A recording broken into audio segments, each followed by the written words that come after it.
to this Christmas craft along.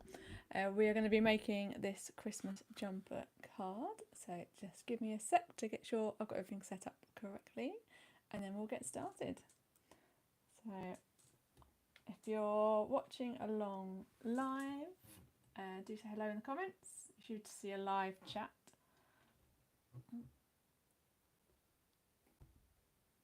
I'm just trying to set up the iPad up here so I can actually see the comments as they come in. There's one wrong on there, it's telling me.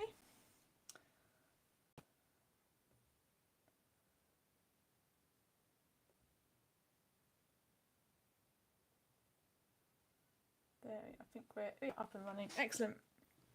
That's good. So I've got one person waiting on there, but I think that's me.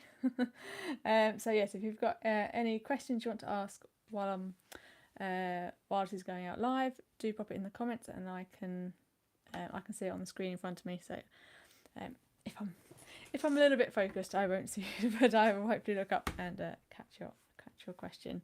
And if you're watching on the replay, you'll feel free to add any comments to the video, and I'll come back and answer. Or you can get in contact with me. I'm Della, so I run Della by Design. You can find me. This is the new Christmas jumper design, which was like the source of my inspiration for the stamps I've designed this year. So this is the Cozy Christmas design, and the idea was around having this sort of multi-layer jumper that you can build and make yourself. So you get the basic jumper, and then you get to add all the different elements on top, and then add the little faces as well, which are very cute. So that's what we're going to be doing today. So these stamps are available. So if you're making these cards from the stamps, then feel free. We're using the large jumper, not the small one. Like I say, so you've got the snowman, the smaller pudding, the stocking, and the tree. Today we're going to be doing the pudding, I believe I've picked, and then the faces at the bottom, and then the other stamp we use is the big Merry Christmas across there. So it comes in two different colourways. So this is on the white card blank. It is what I'd call an easel card. So it folds down flat to go in the envelope, and then when you open it, you stand it up and hook this top piece behind the Merry Christmas. So I'll show you how to construct that.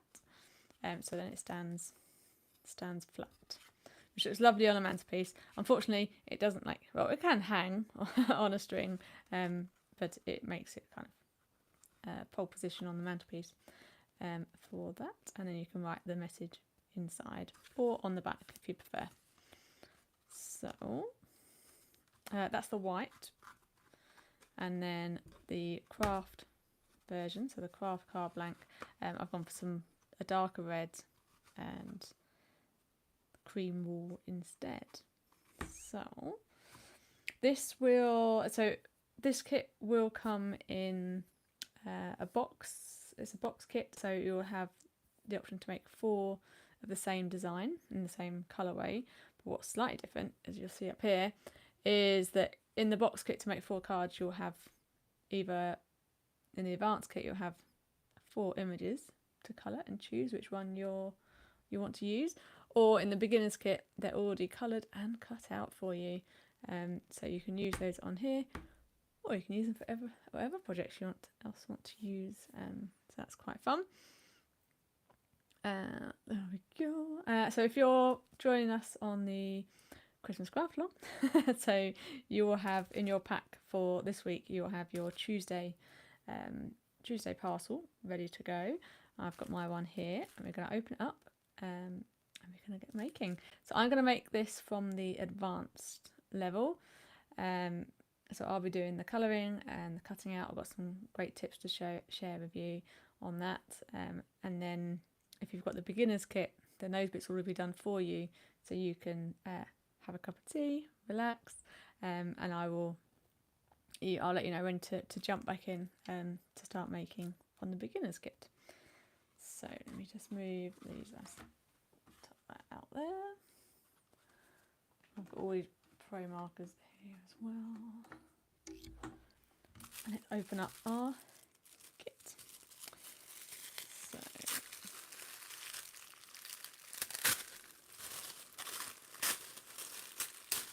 oh, very satisfying to rip the tissue paper on this. Just like Christmas. So I've got the craft version, so I'll just run you through what's in here. So we've got the envelope, we've got the card blank. So this is actually I think this is the first design, other than previous workshops I've done, this is the first design, how do we say it? So not the traditional fold. So it's got a crease line in here, which we'll come to, and it's also got my logo on the back in a different position to normal. So it's a slightly different card blank. And then we've got 2 dark red squares. In the white version it's just the bright red, sorry, not squares, rectangles. And then you've got the lighter colour, which is slightly smaller, and then the Merry Christmas with its lovely curved edges. And then you've got the stamped jumper and whatever cute little icon you're going to have to add on to your jumper. So we're going to do the pudding today, but you could have any of these in your kit, or if you've got the box you'll have all 4. And then some cream wool, which against all these colours looks white, but it is cream.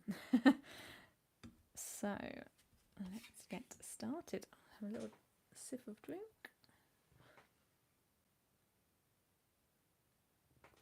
Hopefully off mic. So we're going to colour in this pudding. So what's special about this card, this image, is that the card I use for this is called a Silky Smooth card, and it's really good for using alcohol markers.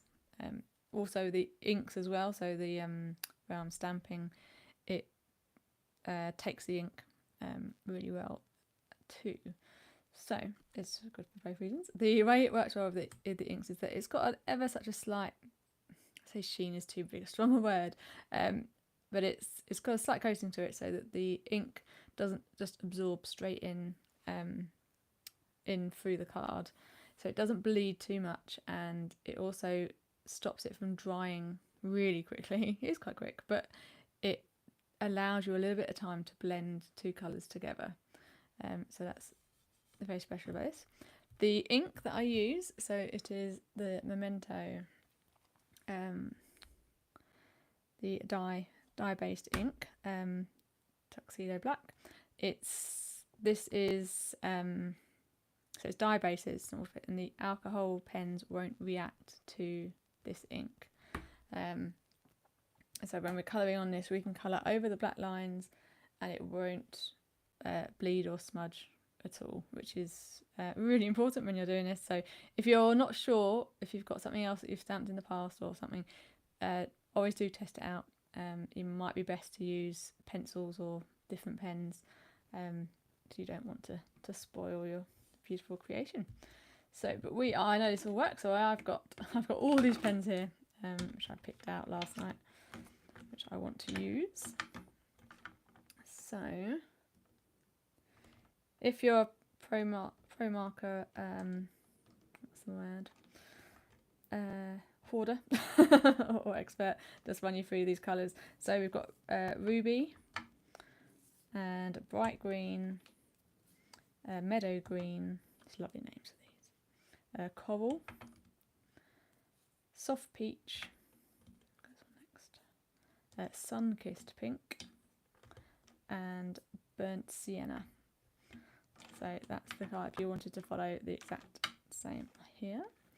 And so I'm going to start off with a nice and easy one. I'm just going to do the ruby on the berries on the top. So I'm just going to lightly tap. It's always best if you're using a new card, just to test out how much it bleeds in. So a light tap on that. They're quite juicy pens, so they don't need too much. And then what I'm going to do for the holly leaves, I'm going to go over the whole leaf with the light green, the meadow green, and then I'm going to add the darker green just on the line in the centre. I'm going to do it quite quickly so that it has a chance to bleed between both. So this is a time when I do allow for lids to be left off pens. There's my inner Monica. Right, so I will colour that in with the light green and then come through with the darker one. Just do a line on it straight away, and you'll see immediately that it starts to bleed. If it bleeds too much and disappears, then you can always come back over, but I think that looks good. Just gives a little extra texture and interest.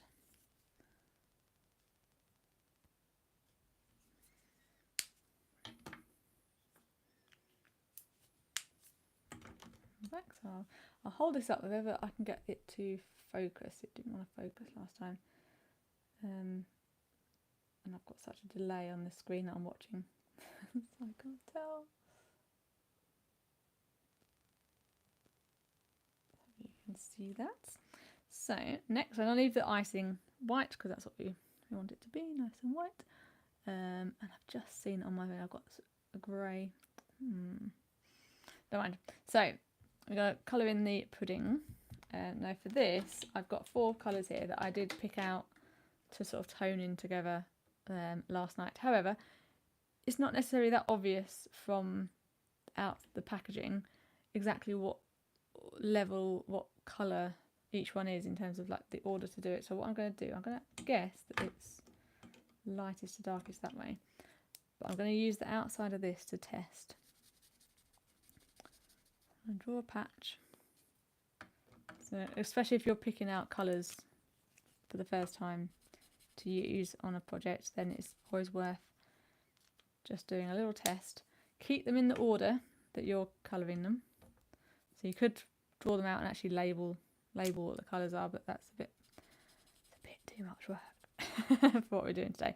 But it's always good just to keep them in the order, and then you'll know which one to go back. So I'm happy that I think these two should be the other way around to bring that sort of warmth tone into a cool tone. So I'm going to switch those around, and then I'm going to start by adding 2 little cheeks. So imagine I've got the eyes and mouth there, and imagine 2 little cheeks. It's quite cute. And just colouring in nice big circles. So it doesn't matter if we go over the black, we're not trying to like colour around the black.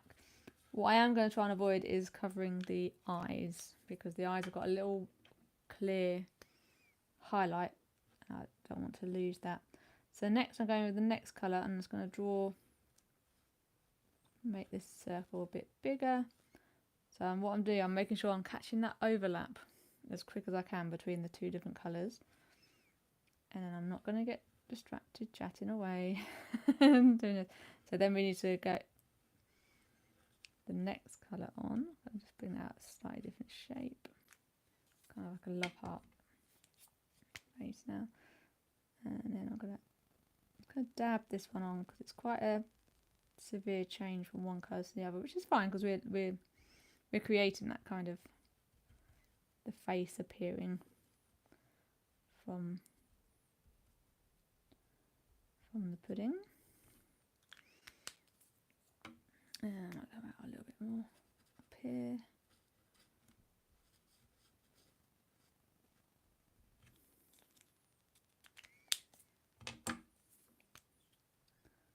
And then with this one, again, it's another severe change, so I'm just going to make sure I catch all the edge while the ink is still wet, and then go out and fill in the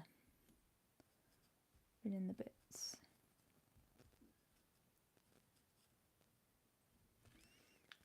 And then we're going to work backwards again. So I'm going to come back in and I'm going to go over that join line just to help blend them in. That's looking pretty good already anyway.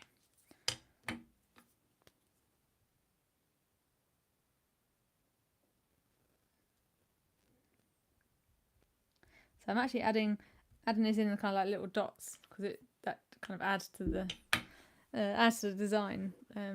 So I don't mind it's not a completely flat, smooth surface. Now what I have realised is that the pen I forgot to get is a light grey pen. Actually, I haven't done that one. Have I not? Oh, I have done on this one though. Looks good. Okay, so you can see on here, I've just added a little shadow underneath the holly, which I think is really cute. So I am going to find, let me have a quick look. I've got Ice Grey 3. What have I got to hand? Ice Grey 1, that sounds like it should be the right one. Yeah, wonderful. That's handy because I do normally keep all my pro markers in like colour coded drawers, but I do ever so often I have a little pot beside me with it, and I can't be bothered to put them back. So that's worked well today. So what I'm going to do is just going to go underneath the holly, just carrying on that line, and then I'm going to add just on the sort of the sides of the drips.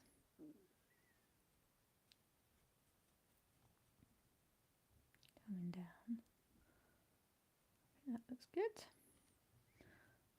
And there we are. So that will fade. I mean, it will. It's always slightly darker when you first use the pro markers, and as they dry, the colour does lift slightly. So that'll be less intense. Hopefully, it might be that it gets too faded, and I need to go over it with a slightly darker grey. That's good. Right, so we're going to cut this out. So using some small sharp scissors, we're going to cut out. We're going to go around the outer edge of the thick black line. So that's partly when I've designed these stamps. If you've been following along my card kits for the last few years, I've used a different company who design the stamps, and we fussy cut around some quite fine lines, whereas now that I'm designing my own stamps, I have deliberately kept the outer line quite thick so that you've got a bit more wiggle room, shall we say. So I'm keeping the scissors still, and I'm like rotating the card, especially once we get into this fiddly bit here. So we're going to twist the card all the way around and then snip off. Again, there's no point being the hero of getting it off in one go, like when you get the orange peel off in one go. So do just snip off any excess as you're going around, because the card, that excess card, it pulls on the scissors. It's not very noticeable until you get into habit of cutting it off, and then it's like it's a lot easier. I'm just going to cut around these. So you can kind of make these holly leaves, because obviously it's a sort of soft, thick line, but you can cut it into sharp points if you want for the holly leaves.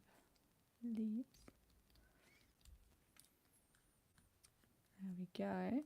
And then even for a different design, where it's a thick black line, if you weren't too happy with how your cutting out went, or felt like it's a bit messy, you can always put that on a black piece of card. You can mount it on black, and then you're losing all of that, your cut edge, because it just disappears. So that's a handy tip. So I'm going to put all these bits in my recycling box. Now, so we've got our Christmas bud. So we also need to cut out the jumper. So still on the advanced kit, so similar rules apply. So we're going to cut around the outside. I'm going to try and keep all these sort of natural little bumps and folds on the fabric.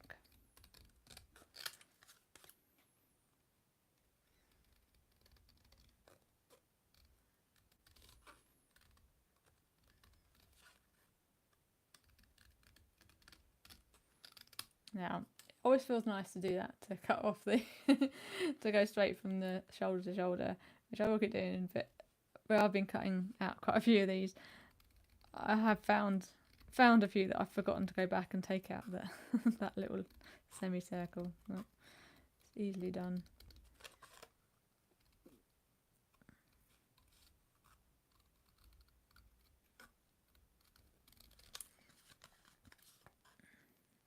Again, I'm going to cut across the bottom first and come back to the under the arms.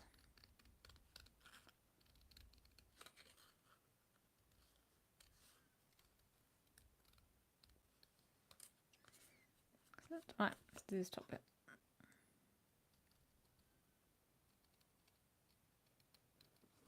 So again, just watch curving the card around, just keeping the pressure the same.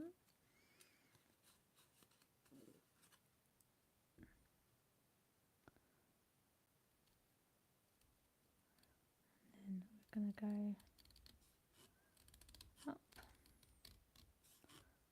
one side. I'm going to get up to the armpit and then spin it all the way around and go back down the other way.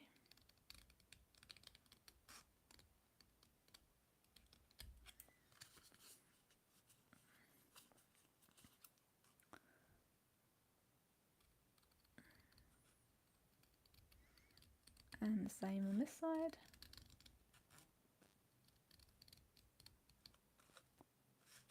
Okay, I'm just sort of following the sort of gentle,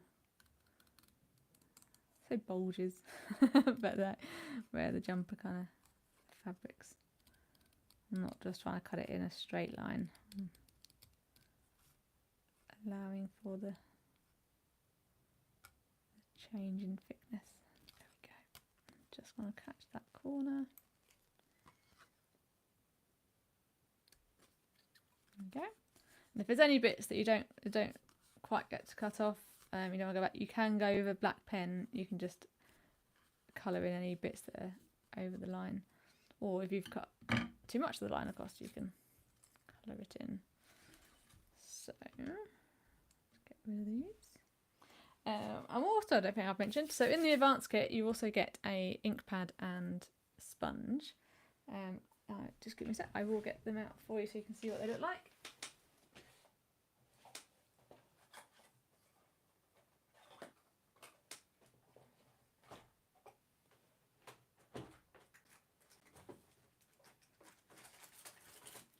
Yep, so not quite the Blue Peter eyes. So you got the rhubarb. Nope, this is the wrong one for this one. So in the white card kit, you'll get the rhubarb stalk. In this one,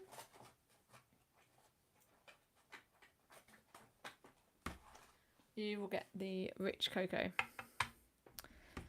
because that's a good. So this colour on this card just disappears, whereas the rich cocoa it's dark enough that it will show, and then that one's great for the bright red. So, and then you get enough sponge dabber, which is lovely. But today, rather than using a brand new one of these, I'm going to use my larger ink pad. So I've got a rich cocoa here, and I should occasionally treat myself to a new sponge, but that is not the day. Get that here. So I think I use this one.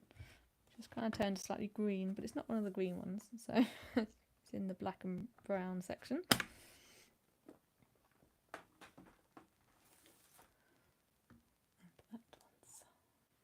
that up there.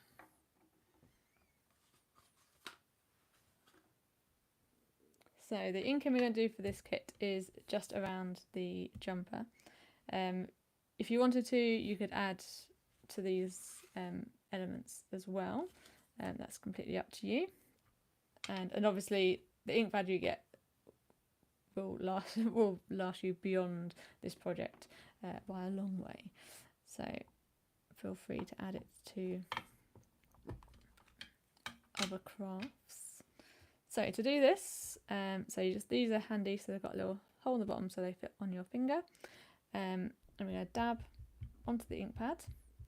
So you get some, you don't have to do it too, it's always, I'll say less is more, not quite, but you can always build up. So it's nice to start quite light, especially when you've got a new ink pad in the kit, it'll be quite juicy. So just a very light tap and you can always build it up if you don't think it's dark enough. And then this is a glass craft mat, so it's ideal for doing this. If you don't have this kind of surface to work on, then I recommend using a coaster. So I've got these nice glossy coasters. It's got a nice, something that's not absorbent, or a piece of like plastic packaging from something, or even, I used to say a CD case, but I don't think I can say that anymore. So what you're going to do is to tap the sponge onto whatever surface it is you're using, build up a little bit like a little paint palette, and then just do little circles and then drag the sponge onto the card. Okay, so if you try and dab the edge of the card, you're going to get the imprint of the sponge on the card, whereas this just sort of brings that shadow quite subtly on to the edge. So we're going to go all the way around the edge. And don't worry about under the arms just yet, we'll come on to that. And then the base. So you can go, if you wanted to, you could go quite heavy on this one so it looks like the collar, the band at the bottom is darker or a different colour, so that's up to you. So I think this is my rich cocoa is drying out. I think I've had it for quite a few years now, so I'm having to go back and re-ink quite a lot, but I don't expect you would need to with the new ink pads. I think actually I do actually have one a new ink pad that I bought, but I still can't bring myself to throw away this one.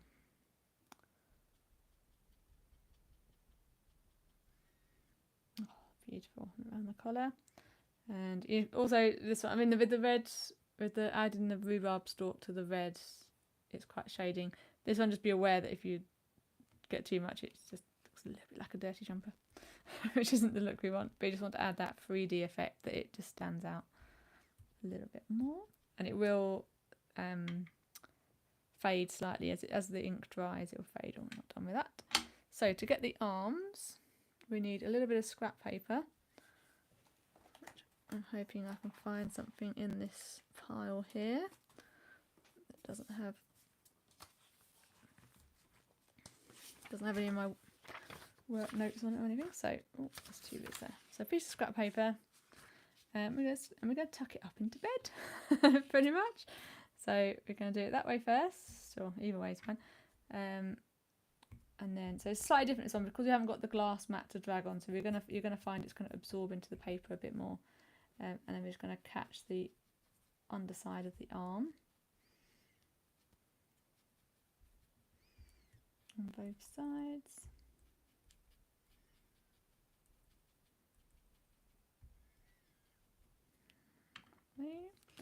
And then, so it gets a bit more confusing, then you're going to, oh, you could just, no, we're going to turn it over, go around. So you've got his arms back, but his tummy forward. And then we can do the outside of this one.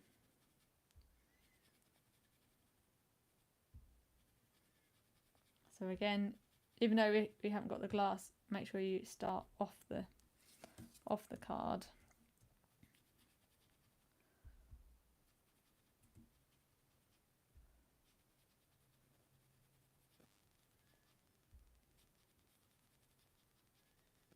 There we go. And put that to one side because that'll be lucky. So, and there's our inked jumper. So I'm going to clear this away. That's the end of that. But remember, there's ink on here and that will stay wet. So I'm going to get a wet wipe. I use biodegradable wet wipes to clean the stamps and to clean the work surface. This is a fresh one. It's quite wet, so I need to wait a little while for that to dry.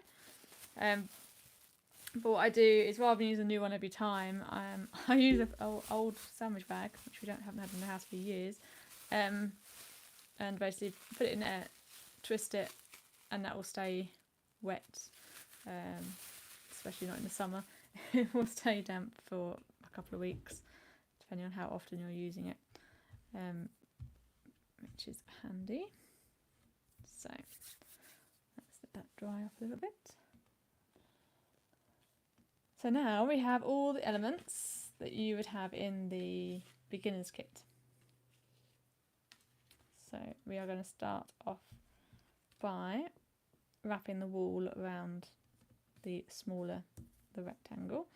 So to start off with, what we're going to do is affix one end onto the back with a bit of washi tape. Just going to use a bit of this. Just stick that down. And then we're going to wrap this round, and we're going to sort of crisscross it. And we're going to go over 3 times. So, that's an interesting way to crisscross. And then I'm going to hold that there, and I should have got a piece of tape ready.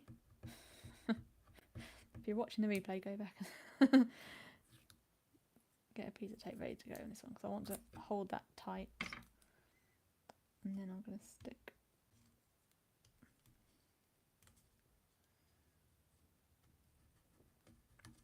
that down there. Just gone a little bit close to the edge, so I'm just going to peel that back,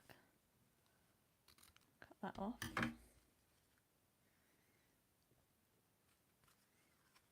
And just cut off that excess bit of wool as well. Lovely. So that's our little background. It's quite flexible, you can still like shuffle them across if you've got them too high or too low, or want to rearrange. And then I'm going to double check the instructions, because I like to do it in the same order so that it's easier when you're following it across between the video and the instructions. Right, so we're going to add the foam pads above and below where the wool is wrapped. So, yep, so we're going to try and get these into the middle. We've got a little bit of space at the top. And then we're going to add a strip of foam pads top and bottom. So in your kit, you'll either have foam pads as a flat pack like this. So these are double-sided.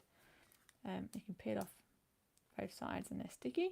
And they've got like a little 3D foam in the middle. And so I'm going to, or you have a roll of tape which you can peel off and stick down. I'm going to use this one.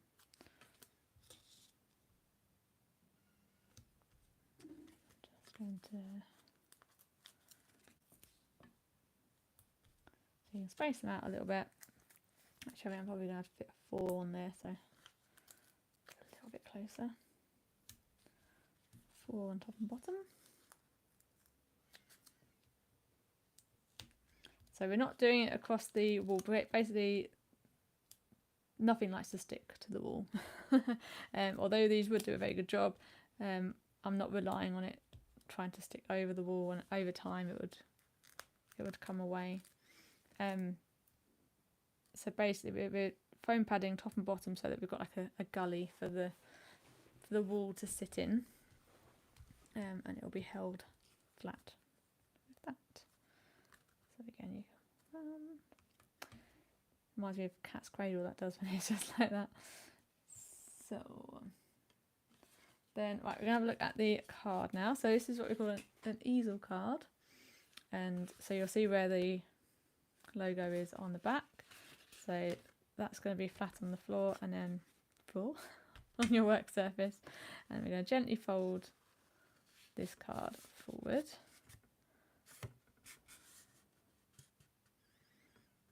Yeah. There we are. And then when it's like fresh and freshly folded, it will stay like that. However, once it's been used, what you need to do is use the Merry Christmas greeting as like a doorstop for this part of the card, so it is wedged against it, that's how the card works. If you're making this card, like the idea of the card yourself, you can choose where you want this fold to be. So you can bring it further back, and then you can have like more area at the front to use, so it can be higher or less severe. So it's up to you where you position things. So we're folding that, and then we're going to stick these 2 rectangles onto the card blanks. This is where it's like very difficult to explain this in the written instructions. It should be a lot easier to do on here. So the larger one is going to be on the folded section, but what we're going to do is put it flush against the base. Okay, and that gives us the impression of like a continuous pose. You can always choose not to. So when we're gluing this, we don't need any glue at the top here because it's open, and it's always going to be open, so you want to avoid getting any glue there. So to do that, we are going to add glue. This is what I call my glue mouse. It just dispenses double-sided tape, so it's just a quick and easy way to do. So I'm going to do one side, and then I'm going to do half of these, and I'm going to leave that clear. And then on the card, I'm going to add glue to the top, where we know somewhere on here it will be glued on. So you can see that. Hopefully it catches in the light. And I'm going to lay it down flat. And then remember, we're going to put the base edge flush against the end, and then we're going to have an even gap either side.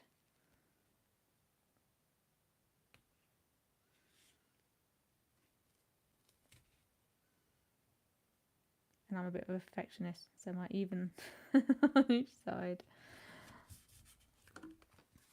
There we go. So it's flush on the bottom, and there's no glue there, but it is firmly held in place. And then with the other rectangle, we are going to place it on what's kind of the inside of the card, on this front panel, and this time we are looking for an even gap all the way around. So, and we can just glue this on normally.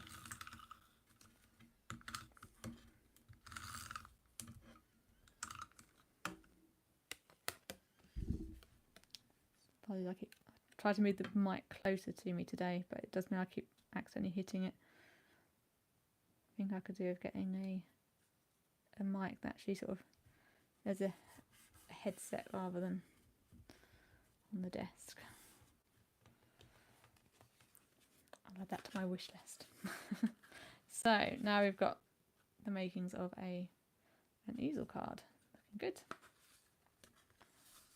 And then for the Merry Christmas, what we're going to do is add foam to the back of here, and to make it specially, because it's functional, it's not just decorative, it is functional, we're going to add 2 layers of foam. I'm going to use the tape for this, so I'm going to add, so this, you should find the tape just rips, can get quite sticky fingers, but a quick rip is easier than getting sticky, easier to wash sticky fingers than it is to wash sticky scissors. And then, so to put one layer on, peel off the back so that that's sticky, and then add another layer. So don't forget to take that bit off in the middle, because otherwise, as time goes on, you never know whether a handmade card is going to be treasured and brought out year after year as a Christmas decoration. And that's all. That's kind of our aim. I'm going to leave that layer on, sorry. I'm ready to. And then she reads the instructions. Go, yeah, that is the next step. Yes, we are going to do it next anyway. Let's add it to the card. So peel off that level. As I was saying, sorry, if it needs to last a long time, then eventually the reaction between the backing and the stickiness will wear off. And so there's a chance it would they would come apart. But if they're all glued together, they literally, it's like moulding clay. I think they all just. What I'm looking for doesn't necessarily need to be in the centre of that, because obviously we're covering up half of it anyway. But I want to get a nice border on the, let's say, top, bottom, and this right hand side. So I'm going to stick that down there, and then that should give us our nice doorstop. It's a good word for it, doorstop. Doesn't sound too glamorous, but it's the job it's doing.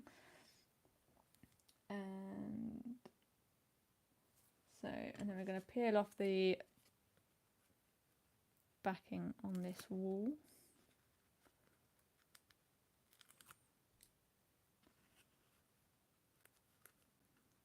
Takes a little bit of time. It's good, handy to have a slight edge to your nail. Which I've just painted mine, so sometimes, yeah, when the nail varnish is thick and you lose that kind of edge to peel these off.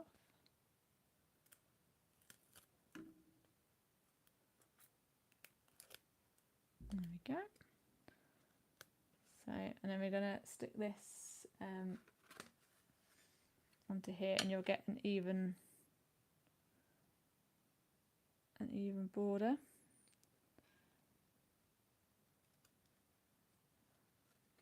Beautiful.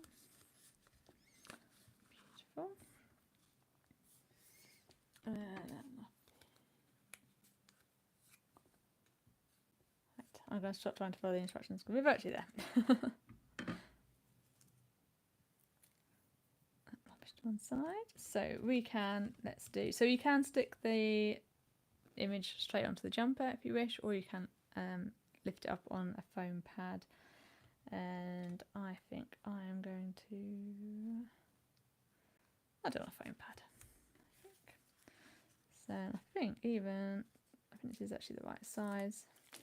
So if your foam pads are too big, if you need to cut them down, so you see I've done it here, cut them down, make sure you cut them when they're still attached to both sides of the sheet, because that limits how much stickiness actually gets onto the scissors, and then you can peel off the backing. So let's add this.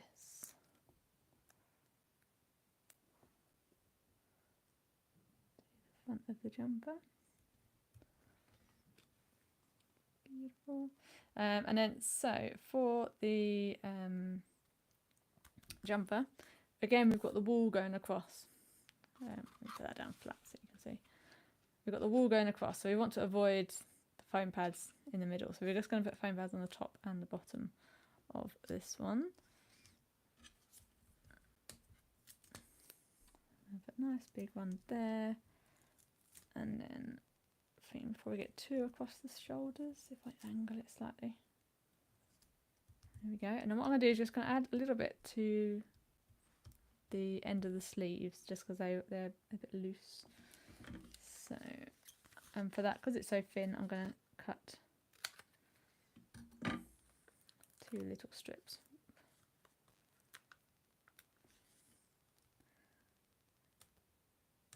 And add that on.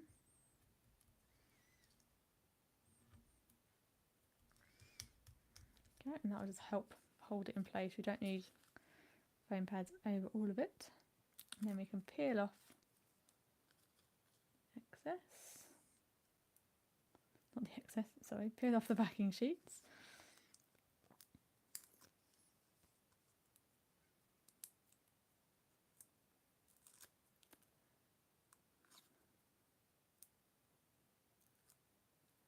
There we go.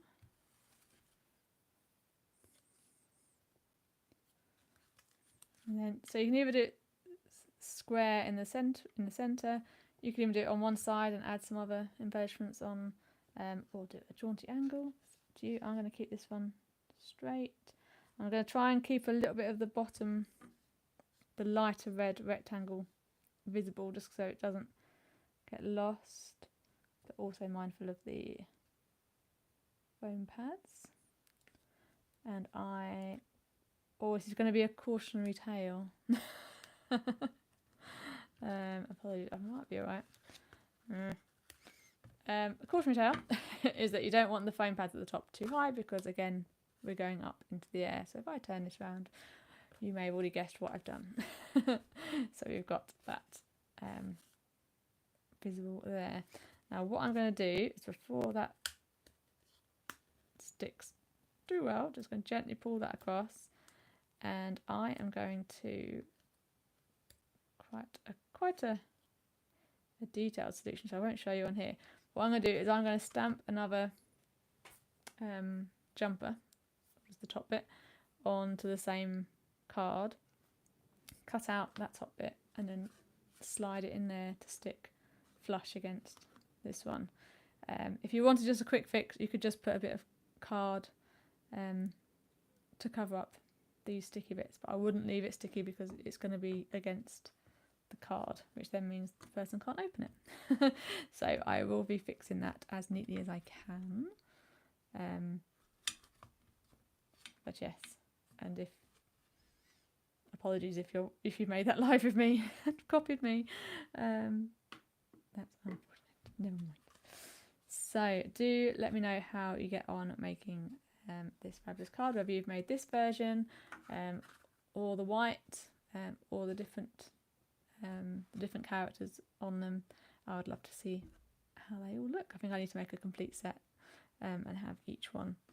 I did, to be honest, when I had this one photographed, I think it's this one, I couldn't even commit to sticking that on, so that's been on with blue tack the entire time, because I wanted to be able to swap on and swap off with the other ones. So let's have a quick look. So this is the green.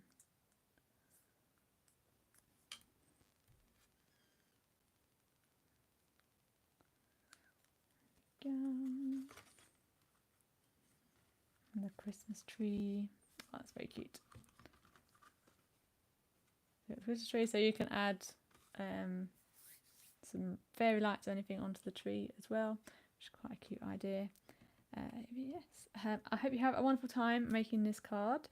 Do get in touch if you want to send me your photos of your finished cards. I would love to see them. You can either email them to me.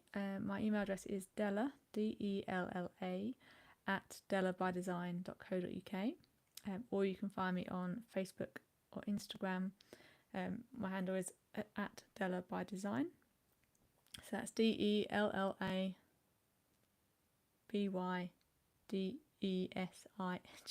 Wow, I've never actually had to spell that out before.